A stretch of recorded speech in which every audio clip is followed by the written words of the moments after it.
describing what's happening as it goes along.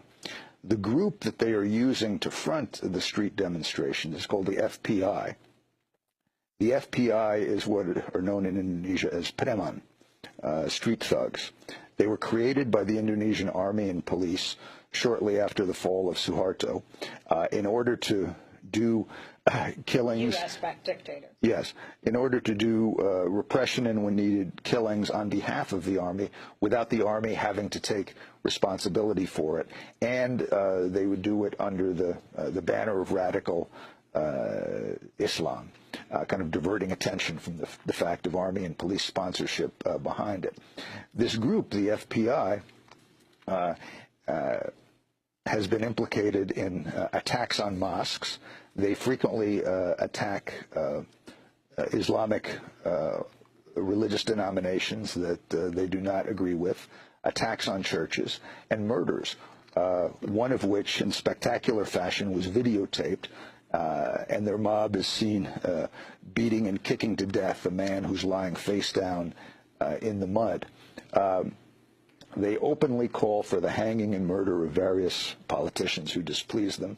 They live day to day by, in addition to the funds they get from the army and the police, by extortion. They claim to be religiously compliant, but one of their key tactics over the years has been to go into strip clubs, go into bars. If the owners haven't been giving their weekly payoff to the FPI in a timely enough fashion, breaking the place up with heavy sticks, then taking the liquor and drinking it or reselling it. I mean, this is famous on the streets of Jakarta. Everybody knows about this. Another of their big activities has been evicting the poor. They would be rented out to army, police, rich developers, landlords, in order to violently evict poor people so that their homes could be demolished and used for other purposes. The group also happens to be listed by Western intelligence, including ASIO, the Australian Intelligence Service, as a violent extremist organization, the term they use for terrorists. And this happens to be one of the cases where their characterization of a movement as violent and extremist is accurate. This group FPI also has numerous connections to ISIS. The leader of the FPI militia is a lawyer who is a corporate lawyer for Freeport-McMoran, the giant U.S. mining corporation that is controlled by Carl Icahn, Donald Trump's good friend and White House deregulation advisor. This lawyer, his name is Munarman, he represents a local corporate front for Freeport, and he is there presiding over the militia, as the FPI militia, as they commit violence, and standing next to the FPI leaders as they call for the death by hanging of Jakarta's governors. This lawyer for Carl Icahn's Freeport was videotaped not long ago at an ISIS swearing ceremony, where he was one of two people presiding as a group full of young men pledged allegiance to swore allegiance to Abu Bakr Baghdadi, the leader of ISIS. The program of massive street demonstrations aimed at ultimately bringing down the Jokowi elected government has been endorsed by Indonesians who have gone to Syria and joined up as ISIS fighters, as they describe themselves, etc.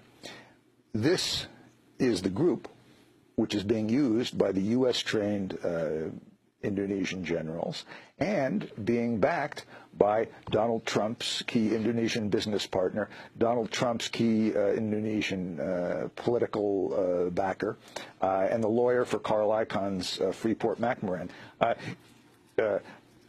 Maybe it was about a year ago, we did a short segment on Democracy Now!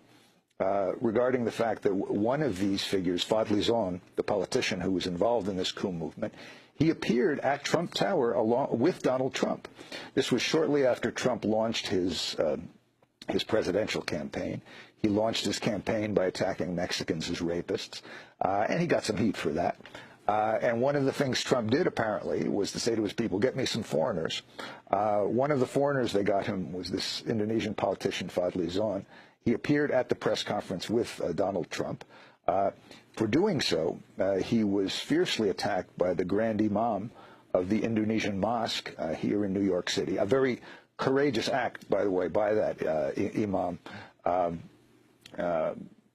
given the fact that Fadli Zon is not just a politician, but is also the right-hand man of General Prabowo. Prabowo is the most notorious mass-killing general in Indonesia. He was also the general who was the closest protege of the U.S. Pentagon and intelligence during his military career. So Fadli Zon was attacked by Prabowo was instrumental in East Timor. Yes, he did massacres in Timor and many other places.